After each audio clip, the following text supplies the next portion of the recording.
نور رحماں عشق رمضان۔ جی جناب، ہمارے دوسرے مقرر ہیں محمد احتشام، بحریہ کالج کا اساس کراچی سے ان کا تعلق ہے۔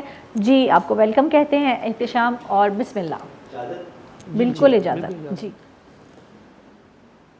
غلام قومیں بھکاری بن کر رہ جاتی ہیں صدر عالی وقار، اور بھکاری کبھی بھی اپنا فیصلہ خود نہیں کرتے۔ غلامی وہ گھٹائیں ہیں جو انسان کو اپنے بنیادی حقوق کے حصول کے لیے آواز حق بلند کرنے سے روک دیتی ہیں۔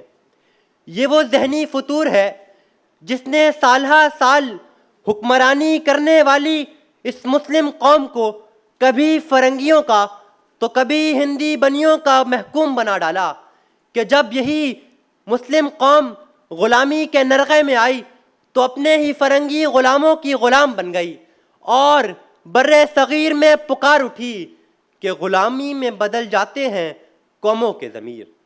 لیکن صدر عالی وقار ابھی بھی کچھ باضمیر آزاد ذہن لوگ باقی ہیں جو انار کے درخت کے سائے میں اس قوم کے تابناک مستقبل کا فیصلہ کر رہے ہیں۔ یہ وہی لوگ ہیں جو ظلمت کے اندھیرے میں روشنی کر رہے ہیں، اور تحریک آزادی سے لے کر تحریک ریشمی رومال تک اس قوم کی آزادی کا بیڑا اٹھائے پھر رہے ہیں۔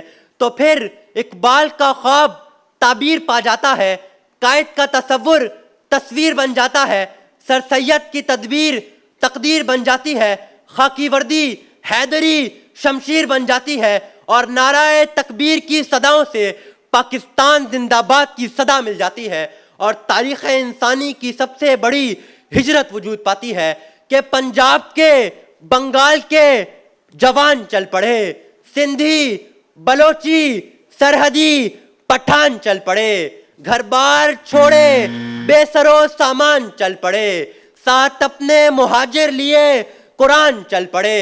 پہلی سحر جو دیکھی کیا شکر با خدا، قدموں پہ اپنے گر گئے سجدہ ہوا ادا، زخموں پہ زخم کھا کے سینچا ہے یہ چمن، لو ہو گیا سویرا لو مل گیا وطن، لو ہو گیا سویرا لو مل گیا وطن۔ آپ کی سماعتوں کا شکریہ۔ بہت شکریہ، بہت شکریہ محمد احتشام، بحریہ کالج کراچی سے۔ آسمان سے نور کی برسات